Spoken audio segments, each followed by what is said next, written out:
Hello guys, magandang hapon sa ating lahat. Dito tayo sa ating YouTube, no. Live ta ngayon. Para sa ating mga followers, viewers, magandang hapon, no. So, si Marcos natatakot mga kababayan. Alam mo kung bakit natatakot? Nakakasakit na siya ng sabi nila mayroong kidney, no, o may sa bituka, yung tawag ngayon na ay cancer, no, colon cancer, no. So maniwala ba kayo mga kababayan? So mag-comment kayo para makatanggap tayo sa ating mga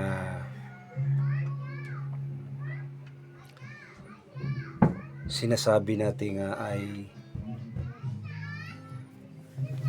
tinatawag natin kayo po mga followers, viewers ay makatanggap ng galing kay YouTube, no. Madali kayong makatanggap ng notification. Para sa mga content creator, kami po ay masaya.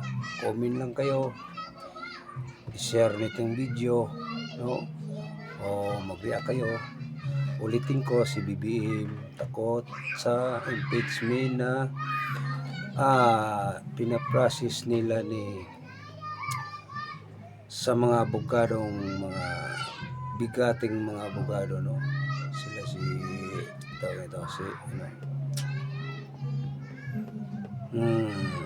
Sir Topacio, mga kasamang Topacio, abogado, no. So marami sila di tinanggap yung yung hinahain na impeachment kay Bongbong Marcos dahil ayaw nila nga wala si Bongbong sa posisyon kasi wala na silang ayuda. Yun ang madaling sabi, no. So wala na sila, gutumin na sila, mangangayat na sila, yung mga mangnanakaw, no. Talagang mangangayat na yan sa mga sa senador ni Bongbong Marcos. So, mangangayat na yan. Ikaw si Ping Lacson, ay nako po, magaling yung dati, ngayon wala na, laos na yan. Kaya si Ping Lacson talagang magiging na yan.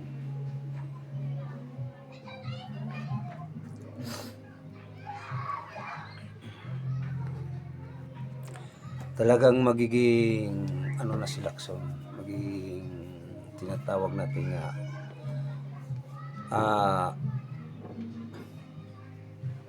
gugutomin na si Lacson pag ma-impeach si boss niya, no, BBM.